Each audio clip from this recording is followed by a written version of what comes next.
Good afternoon, higher chemistry pupils, and welcome back to your chemistry learning. This is week 4 of our online learning, and I'm going to talk you through the lessons for day 1.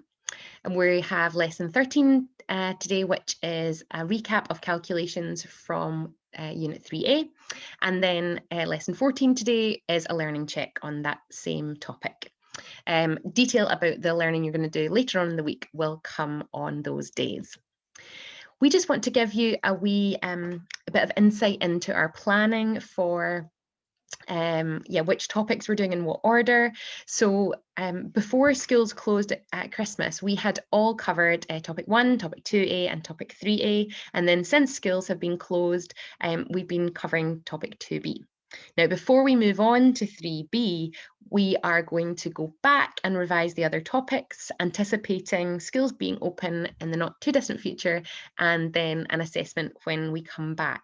We don't have any of the details of any of that, but we're just trying to make a sensible plan about how you can feel confident and prepared for that when it happens.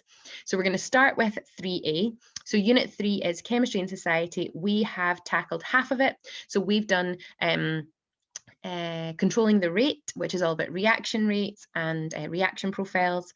And then we've also done getting the most from reactants, and that's where we're going to start off today. So some calculations work.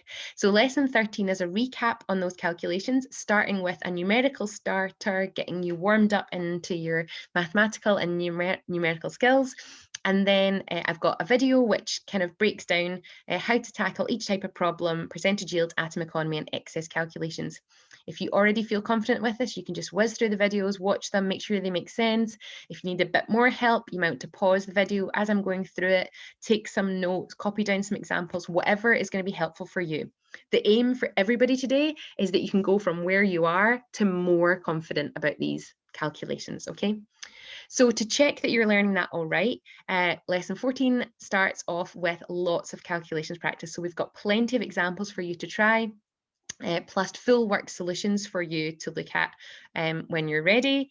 And then once you feel confident with that, if you've got no questions, you can move on to the calculations that are for submission. So we've got 3 questions that we'd like you to try.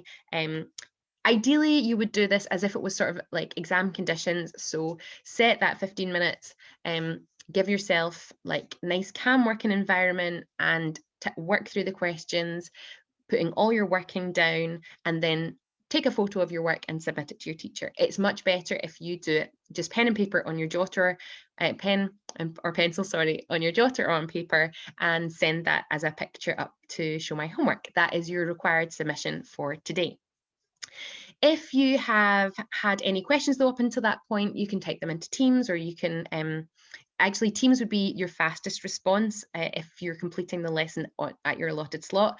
But if you have a question out with that time, you can email your teacher or you can send them a message through Show My Homework.